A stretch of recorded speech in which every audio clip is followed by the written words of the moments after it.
민족의 영산, 팔공산. 화강암으로 이루어져 경관이 수려하기로 유명한 팔공산엔 유서 깊은 신라의 고찰이 여럿 있습니다. 또한 지역 최대의 산인 만큼 팔공산 지명에 얽힌 유래도 많은데요. 대구 경북의 든든한 버팀목으로 말없이 서 있는 팔공산. 그 이름에 얽힌 스토리를 찾아 떠나봅니다.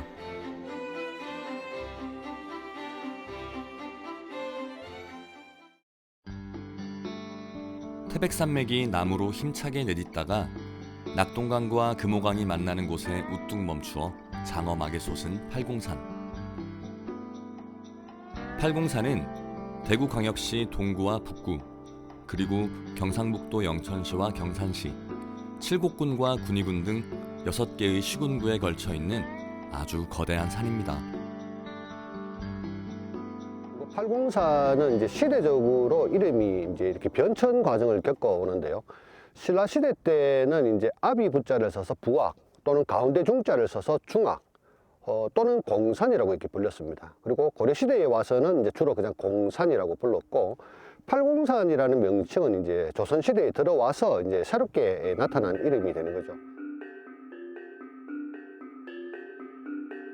산에 오르면 높고 웅장한 산세를 이루는 팔공산의 전경이 한눈에 펼쳐집니다. 팔공산 정상은 이곳 비로봉입니다. 지금 이곳이 이제 우리가 팔공산 이제 정상이라고 보통 부르죠. 현재는 이제 비로봉으로 알려져 있습니다. 이제 1193m가 되는데요. 지금은 우리가 비로봉이라고 이제 부르긴 하는데, 사실 최근 이제 연구자들의 어떤 그 연구 결과에 따르면 과거에는 이 비로봉이 아니었고 천왕봉이라고 이렇게 불렀다라고 합니다. 현재 이제 확인 과정에 있는 중이고, 뭐 대구 분들은 너무 잘 아시겠지만 수년 전만 해도 여기까지는 이제 접근이 금지가 됐었거든요. 그래서 이제 대구 분들은 팔공산 정상을 간다 그러면 이제 제 오른쪽에 보이는 이제 동봉을 이제 정상이라고 이렇게 생각하고 다녔는데, 지금은 이제 이 지역이 이제 개방이 되어 있습니다, 시민들에게. 그래서 지금은 누구나가 다 이 팔공산 정상인 이 천왕봉 또는 이제 비로봉이라고 불리는 이 정상까지 올라올 수가 이제 있게 되었죠. 오랫동안 철조망에 갇혀 접근이 통제되었던 비로봉. 그동안 여러 노력 끝에 지난 2009년 45년 만에 시도민의 품에 안길 수 있었습니다. 2004년 달구벌 얼찾기 모임에서 국태 민안을 기원하며 하늘의 제사를 지낸 성지를 보존하는 데 뜻을 두고 세운 천재단 표지석. 제단은 산 돌로 쌓은 축대 위에 화강석으로 다듬은 판석을 얹어 놓았습니다. 신라가 삼국을 통일하고 난 다음에 전국토의 이제 동서남북 그리고 중앙에 5개의 큰 산을 이제 선정을 합니다. 그 산에다가 이제 신격을 이제 부여를 하게 되거든요. 그러면서 이제 제사를 이렇게 모셔왔다라는 것인데, 동학은 이제 경주 토암산이 됩니다. 그리고 서학은 이제 계룡산, 북학은 태백산, 그리고 남학은 지리산, 그리고 가장 중요했다라고 할 수 있는 가운데 있는 중학이 바로 여기에 있는 이 팔공산이었던 거죠. 웅장하고 수려한 삼산 오악. 통일신라 시대 오악 중 하나였던 이곳 팔공산 정상엔 다양한 볼거리가 있는데요. 현재 이곳엔 방송사 통신탑도 있고 군부대도 들어서 있습니다. 이 정상 바로 저 뒤쪽 북쪽 편에 보면 이제 또 하늘정원이라는 게 하나 있거든요. 그리고 거기에는 현재 이제 군부대가 들어와 있는 곳인데, 사실 우리 대구 분들은 뭐 대부분 뭐 아시는 분들이 없는데, 지금 그 군부대가 있던 자리가 바로 공산성이라고 해서 삼국시대 때부터 있어 왔던 이제 이 팔공산을 지키는 성이었는데, 특별히 의미가 있는 것은 우리 조선시대 임진왜란 때 우리 대구 부가 외적들에게 완전히 점령을 당했을 때 대구 부사였던 윤현이라는 분, 그리고 대구 부민들이 모두 다 피난을 왔던 곳이 바로 이 공산성이거든요. 그래서 공산성은 지금도 역시 군부대가 그대로 이렇게 자리를 이렇게 차지하고 있는 모습을 보여주고 있죠.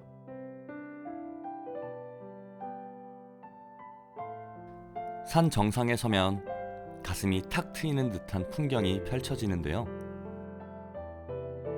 골짜기마다 절묘한 암벽과 어우러진 울창한 숲은 명산의 위세를 더해줍니다. 고려시대 공산이라 불렸던 팔공산. 공산 앞에 팔자가 붙은 것을 두고는 몇 가지 설이 전해지고 있습니다. 그 팔공산 유래설 중에 있는 이제 팔군설 또는 이제 팔읍설이라고 하거든요. 그것은 이제 이 팔공산이 8개 고을에 이렇게 걸쳐져 있는 산이라고 해서 이제 붙은 이름인데, 우리 대구 분들은 이제 팔공산을 얘기할 때 흔히 이제 가팔환초라는 표현을 쓰거든요. 가산, 팔공산, 환성산, 그리고 초려원까지 쭉 있는 이 주능선의 길에만 해도 무려 20km가 넘거든요. 그러다 보니까 주변에 여러 고을을 지나갈 수밖에 없죠. 그래서 이제 8골에 걸쳐져 있다는 것인데, 이 기록은 조선 후기 때 인물입니다. 그 이의숙이라는 분이 쓰신 그 팔공산기, 그리고 신령지역 읍지, 마을지죠. 신령읍지, 그리고 파괴사에 있는 겁니다. 파괴사의 그 영종대왕 원당 사적기라는 기록에 보면 팔공산은 인근의 8골에 걸쳐져 있어서 팔공산이라는 지명을 얻었다라는 기록이 실제로 나오고, 이 기록들에 나오는 이제 8고을이라고 하는 것은 이 팔공산을 기준으로 하면 남쪽에 있는 우리 대구, 그리고 이제 팔공산의 이제 북서쪽이 됩니다. 북서쪽에 보면 구미, 그리고 인동이라는 지역이 있거든요. 그리고 이제 팔공산 이제 북서쪽에 보면 이제 군위, 신령이 있고, 팔공산 동쪽에는 영천이 있습니다. 영천. 그리고 팔공산 남동쪽이죠. 남동쪽에는 이제 하양, 경산, 이렇게 해서 8골이 이제 해당이 된다고 할 수가 있죠.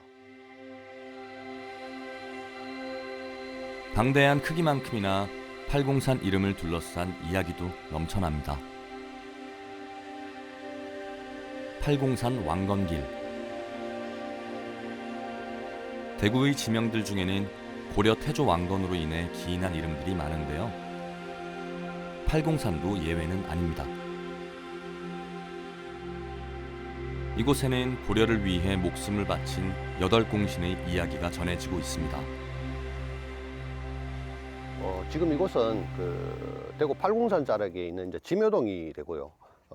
흔히 이제 신순겸 장군 유적지라고 불리는 곳인데, 지금으로부터 한 1100년 전쯤 되죠, 그죠? 그때 이쪽에서 고려군과 그리고 후백제군 간에 이제 전투가 벌어졌고, 이 자리에서 왕건이 이제 뭐 기적적으로 살아남았다라고 하는 그런 이제 스토리가 담겨 있는 곳이라고 할 수가 있죠.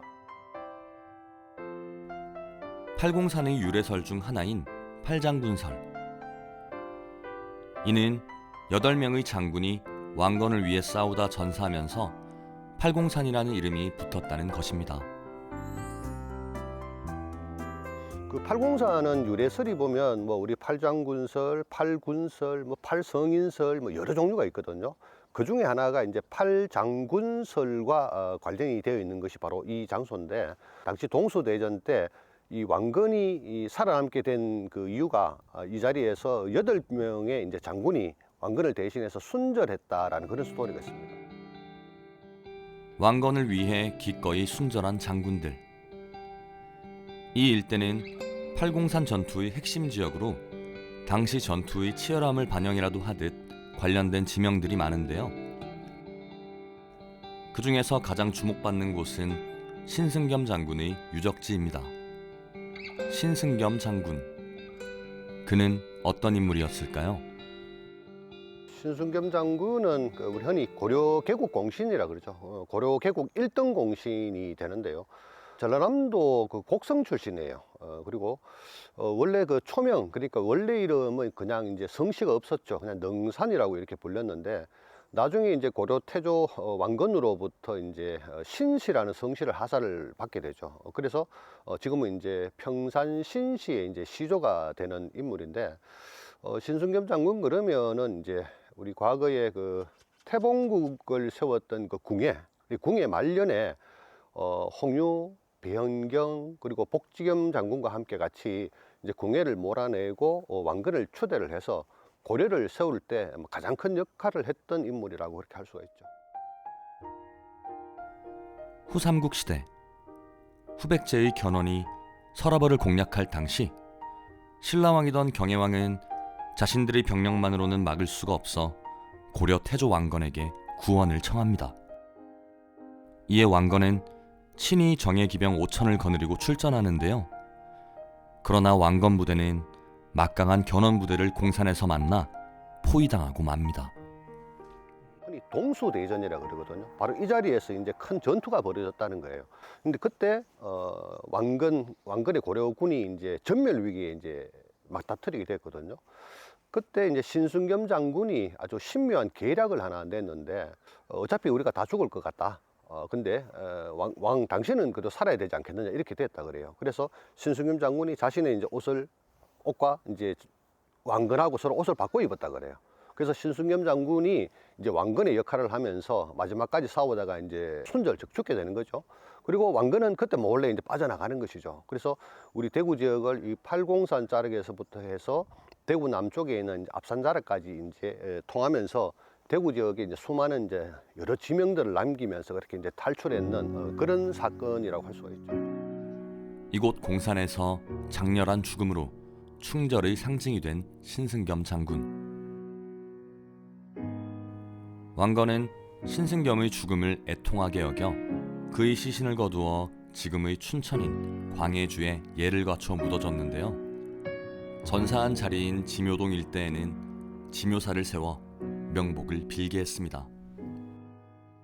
이 설도 아주 오래된 건 아니고 1930년도 그리고 일제강점기 때 발간되는 그 달성군지에 처음으로 이제 소개가 되거든요. 하여튼 이 자리에 고려 태조 왕건을 위해서 8명의 장군이 대신 순절을 했다. 그래서 8장군 덕에 왕건이 살아남았다. 바로 그러한 산이다. 그래서 8팔자를 더해서 팔공산이 되었다라는 설이죠. 팔공산 인근 대구 곳곳에는 동수대전과 관련된 지명이 많아 이 설을 뒷받침하고 있는데요. 흩어질 파에 군사군을 써서 신승겸 장군의 군사가 견훤군에게 대패하고 흩어진 곳이란 뜻의 파군제, 그리고 왕건이 피신한 산이란 뜻의 왕산. 그런가 하면 풀해에 얼굴 안을 써서 왕건이 도망가다 겨우 한숨 돌리고 근심이 가셨다는 장소인 해안이 대표적인 예입니다. 지금 이곳은 그 동화사 입구 집단시설지구 안에 있는 그 충렬공 전이갑 장군 이제 순절비가 되거든요. 이 인물은 어떤 인물이냐면 팔공산 유래설 중에 그 팔장군설과 이제 관련이 있는 인물이거든요. 그 동수대전 때 이제 왕건을 대신해서 그 자리에서 이제 순절한 장수, 이름난 장수가 8분이 있다 그랬는데 우리가 흔히 잘 아는 그 신순겸, 김낙, 그 다음에 전이갑, 전의갑 이렇게 계시거든요. 근데 지금 이 순절비에는 이제 전이갑 장군 한 분만 지금 언급이 되어 있는데 사실 우리 이 대구권에서는 전이갑 장군 이야기할 때는 장군과 함께 동수대전에서 같이 순절을 하셨던 장군의 동생입니다. 시호를 충강이라고 쓰시는데 충강공 전의갑 장군도 함께 같이 이렇게 언급이 되는 인물이죠. 견훤 군대와 싸우다 신승겸 장군 등과 함께 왕건을 대신해 순절한 전이갑, 전의갑 두 형제 장군.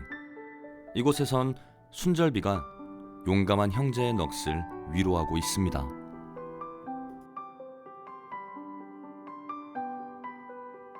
팔공산 유래설 중 또 하나는 바로 동화사와 관련된 건데요. 순절비 뒤쪽으로 올라가면 이제 그 팔공산 동화사가 있거든요. 동화사라고 하는 사찰은 지금으로부터 1500년 전입니다. 서기 493년인데 신라 소지왕 때 극달화상이라고 하는 인물이 처음 여기다 절을 지었다 그래요. 그리고 그 절을 짓고 한 300년 정도 뒤가 되거든요. 서기 432년인데 신라 흥덕왕 때인데 그때 심지왕사라는 분이 다시 그 절을 중창을 했다 그럽니다. 그렇게 새롭게 중창한 절이 이제 동화사가 되는데 이렇게 동화사라고 이름이 붙은 이유는 중창할 당시에 한겨울이었는데도 불구하고 주변에 이렇게 오동나무 꽃이 많이 폈다 그래요. 그래서 한자로 오동나무 동자, 그리고 꽃은 이제 화려할 화 또는 꽃화자라고도 하는데 그 화자를 써서 동화사라는 이름으로 이렇게 세워지게 됐죠. 대구 최대의 절, 동화사. 대구 북쪽을 병풍처럼 가리고 있는 큰 산인 팔공산을 대표하는 사찰인데요. 경내에는 1732년 중건한 대웅전과 극락전을 비롯해 연경전, 천태각 등 모두 20여 채의 큰 건물들이 있습니다. 팔공산 그 지명유래설 중에 이제 하나입니다. 그 팔간자설이라는 게 있는데, 요거는 그 팔공산 동화사 사적비에 이렇게 나오는 내용들이거든요. 어떤 내용이냐면, 예전 그 불교 종파 중에 법상종이라는 종파가 있었는데, 법상종의 이제 계조이신 그 진표율사라는 인물이 계셨거든요. 그래서 진표율사는 미륵보살로부터 간자도 받고 거기에다가 이제 불골간자라는 걸 또 받았다 그래요. 그래서 이 불골간자라고 하는 것은 미륵보살의 이제 징표, 정표가 이제 되는 것인데, 이 진표율사가 가지고 있던 간자는 속리산 법주사에 있는 영심이라는 분에게 넘어가고, 이 영심이 가지고 있다가 이 영심이 가지고 있던 간자는 다시 이게 팔공산 동화사를 중창을 했던 심지왕사에게로 넘어오게 됩니다.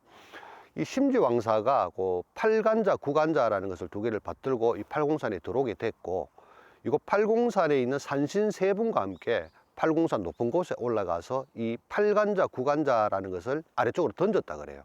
그래서 이 두 간자가 떨어진 장소에다가 이제 절을 하나 짓게 되는데, 그게 바로 이 동화사가 됐다는 것이거든요. 당시에 이 팔간자, 구간자가 이 떨어진 장소가 지금 우리 동화사 법당 동쪽에 있습니다. 약간 떨어져서 동쪽에 있는데, 지금 금당선원이라고 하는 곳이거든요. 바로 그곳에 이제 떨어졌고, 그러니까 지금 동화사의 첫 출발은 지금 금당선원 자리라는 것이죠. 이 팔간자, 구간자는 다른 말로 불골간자라고 하거든요. 부처 불자에다가 이제 뼈 골자를 쓰는데, 미륵보살의 이 손가락뼈라고 그렇게 지금 전해지고는 있습니다. 또 다른 유래설을 찾아가는 길. 원효 구도의 길에 들어섭니다.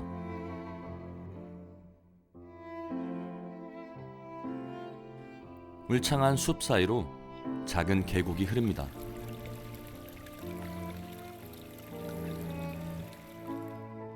계곡을 벗어나면 본격적으로 오르막이 시작되는데요.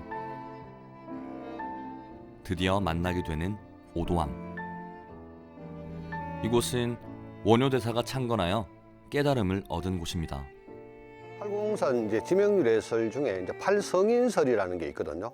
그러니까 팔공산에서 이제 8분의 성인이 났다라는 설인데, 이 설은 그 근세 인물입니다. 그 전남 순천 그 송광사의 스님이셨는데, 근명보정이라는 스님이 쓰신 이제 척판대기라는 그 기문에 이제 나오는 이야기거든요. 원효대사께서 그 제자 1000명이 경남 양산 그 천성산에서 다 이제 득도를 이제 했는데, 8분이 이제 도를 못 깨우쳤다 그래요. 그래서 그 8분이 이곳 팔공산으로 들어와서 5분은 바로 이곳 오도암에서 이제 도를 깨우쳤다 그러고, 나머지 3분은 우리 팔공산 서봉이라 그러죠. 서봉에 있었던 그 삼성암에서 득도를 했다 그럽니다. 그래서 원효 대사의 제자 8분이 이제 득도를 해서 성인이 되셨다라는 뜻에서 팔공산이라는 이름이 붙었다라는 것이죠. 원효대사가 득도한 오도암. 원효는 일심과 화쟁사상을 중심으로 불교의 대중화에 기여한 신라의 고승으로 팔공산은 원효의 출생지인 경북 경산 근처에 있어 그와 가장 인연이 깊은 산이라고 합니다. 기운이 강한 곳으로 알려진 팔공산. 그래서 보통의 수행력으로는 오래 버티기 힘들다고 하는데요.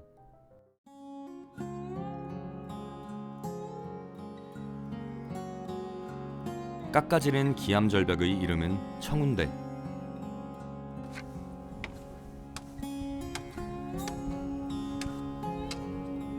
원효대사는 이곳 인근의 바위굴에서 무려 6년을 수행했습니다. 청운대 정상 인근에 있는 작은 굴. 한 사람이 겨우 들어갈 수 있을 정도로 좁습니다. 여기는 그 팔공산 북쪽입니다. 그러니까 대구 방향이 아니고 군위군 이제 북해면 방향에 있는데 그 청운대라고 하는 아주 높은 바위 절벽에 있는 그 작은 굴이거든요. 이 굴은 현재 이름이 이제 원효굴이라고 이렇게 이제 붙어 있는데 원효대사께서 여기에서 이제 오랫동안 이제 수행을 했다. 그래서 이제 원효굴이라는 이름이 이제 붙었다 그래요. 그리고 또 원효대사의 이제 어릴 때 이제 이름이 이제 서당이라고 불렸거든요. 그래서 원효대사의 어릴 적 이름을 붙여서 서당굴이라고도 부르기도 하고, 또 이 김유신 장군하고도 연관이 되는데 김유신 장군이 여기서 이제 수도를 했다. 그래서 장군굴이라고도 하고, 또 이 그 굴 안쪽에는 보면 바닥에 이 석간수가 떨어져서 물이 이렇게 고여 있습니다. 그래서 김유신 장군이 이 물을 마시면서 수도를 했다. 그래서 장군수라고도 이렇게 부르기도 하죠. 그리고 이 굴은 그 전체적으로 보면 지름은 한 1m 정도 되고 깊이가 약 한 2.5m 정도 되거든요. 근데 안쪽에서 이렇게 바라보면 바로 정면으로 우리 그 팔공산 정상, 그래 비로봉 또는 이제 천왕봉이라고 불리는 팔공산 정상이 바로 눈앞에 보이는 그런 위치에 있습니다. 비단 이뿐만이 아닙니다. 우리나라가 아닌 중국의 역사적 사건에서 가져와 팔공산으로 이름을 붙였다는 이야기도 전해지고 있는데요.